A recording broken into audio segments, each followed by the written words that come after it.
The United States is quietly exploring a new plan to end the war in Ukraine, and it's doing so indirect, behind-the-scenes talks with Russia. That's according to Axios, which reports that the Trump administration is drafting a 28-point proposal covering a ceasefire, security guarantees, European security and the future of U.S. relations with both Kyiv and Moscow. The plan is being shaped by Trump's special envoy, Steve Witkoff, who has held several rounds of discussions with Kirill Dmitriev, the head of Russia's Direct Investment Fund.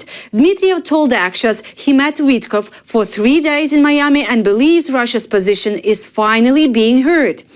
It's still unclear how the draft addresses the most sensitive issue, Ukrainian territories occupied by Russia. Kyiv hasn't seen the full document, but a senior Ukrainian official confirmed that the Americans are working on something, and Witkoff reportedly briefed Ukraine security chief Rustem Umerov earlier this week. For now, negotiators are trying to turn their talks into a written proposal that could eventually lead to a Trump-Putin meeting. A possible summit in Budapest is on hold. U.S. officials say they have begun informing European partners and believe the plan could gain support, though they insist it can still be adjusted as talks continue. The Kremlin is pushing back against reports that the United States and Russia are secretly working on a new peace plan for Ukraine. Putin's spokesperson Dmitry Peskov dismissed the claims, saying there have been no new negotiations beyond the discussions that took place between Trump and Putin in Alaska earlier this year. Ukraine has suffered one of the deadliest nights in recent weeks. A massive Russian missile attack struck the western city of Ternopil, killing at least 25 people, 2 children among them, and injuring dozens more. The strike hit several 9-story residential buildings and almost destroyed them. President Volodymyr Zelenskyy confirmed the casualties, saying emergency crews are still searching for people trapped under the rubble. Local authorities have warned that the air in Ternopil now contains dangerously high level of chlorine, 6 times above the safety limit. Residents are urged to stay indoors. The attack was part of one of Russia's largest overnight barrages in months. More than 470 strike drones and 48 missiles, including ballistic and cruise missiles, were launched across Ukraine. Strikes were reported in Kyiv, Mykolaiv, Cherkasy, Chernihiv, Dnipro, as well as injuries in the Ivano-Frankivsk, Kharkiv, Lviv and Donetsk regions.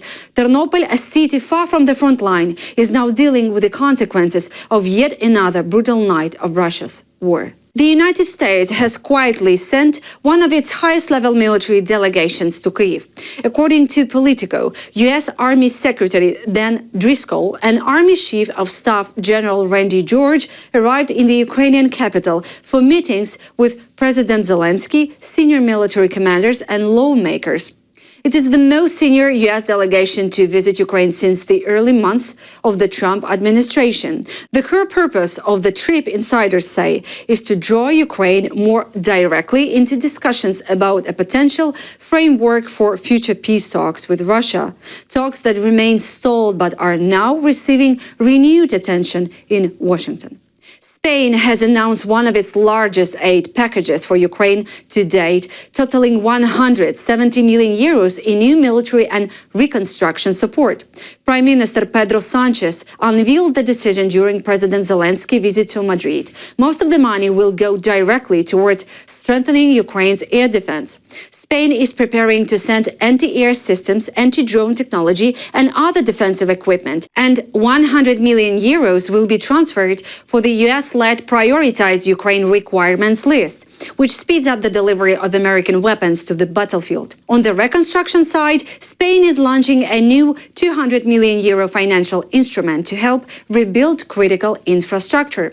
One of the first joint projects with the UN will focus on restoring the central heating system in the Ukrainian town of Samar, where 28,000 residents have been without stable heat due to Russian attacks. Zelensky's stop in Madrid is part of a broader European tour. Just a day earlier, he signed an agreement in Paris, signaling Ukraine's intent to buy up to 100 Rafale fighter jets from France. Meanwhile, Ukraine continues to use long-range ATACMS missiles supplied by the United States to hit military targets inside Russia, insisting such strikes are vital to stop attacks on Ukrainian cities. I have shared with President Zelensky that over the next month, Spain will mobilize a new military support package for Ukraine, worth 615 million euros. This package will first include the delivery of new defensive equipment, valued at approximately 300 million euros, as part of our bilateral security agreement, which, as you may recall, includes 10 million euros we have also committed this year for security with Ukraine. The United States has approved a new defense sale to Ukraine, $105 million worth of equipment to support and modernize Patriot air defense systems. The State Department has given its formal approval, and the Pentagon's Defense Security Cooperation Agency has already notified Congress. The package includes parts, tools, and services needed to maintain Ukraine's Patriot batteries, as well as upgrades for launchers from the older M901 standard to the newer M903. Washington says the sale directly supports U.S. foreign policy and national security goals by strengthening the defense of a key partner under attack. The main contractors will be RTX Corporation and Lockheed Martin.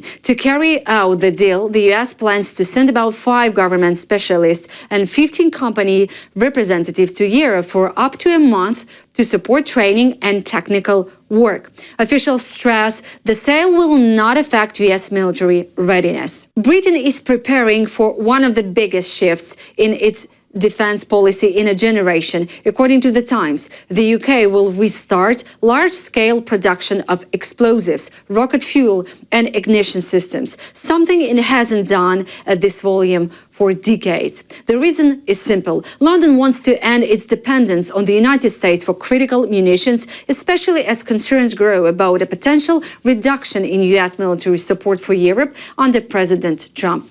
The Ministry of Defense has already identified at least 13 sites across the UK as potential locations for new ammunition production facilities. A recent parliamentary defense report warned that years of underinvestment and reliance on US firepower and intelligence have left the UK exposed. British defense companies bidding for the new contracts will be required to produce 9 key energetic materials considered essential for national resilience. This comes as the UK is also expanding its capacity to produce RDX, a crucial ingredient in 155mm artillery shells widely used in Ukraine. Defense analysts warn that the problem goes beyond ammunition. A reduced U.S. role could leave major gaps in intelligence, satellite surveillance, troop transport, and target detection across NATO. But the government insists its new defense plans will strengthen combat readiness at home and power abroad. Poland says it has made the first arrest in its investigation into the sabotage of a key railway line between Warsaw and Lublin. Officials describe the incident as a terrorist act and warn that more detentions may follow. Poland's Interior Ministry confirmed that several people have now been taken into custody as part of what it called intensive operational and investigative work. Earlier this week, Polish authorities said they had identified 4 possible accomplices who allegedly helped 2 main perpetrators. According to media reports, all 4 are Ukrainian citizens living in Poland. Prime Minister Donald Tusk told Parliament on Tuesday that the 2 suspected saboteurs are also Ukrainian nationals who entered Poland from Belarus and then fled the country after the attack.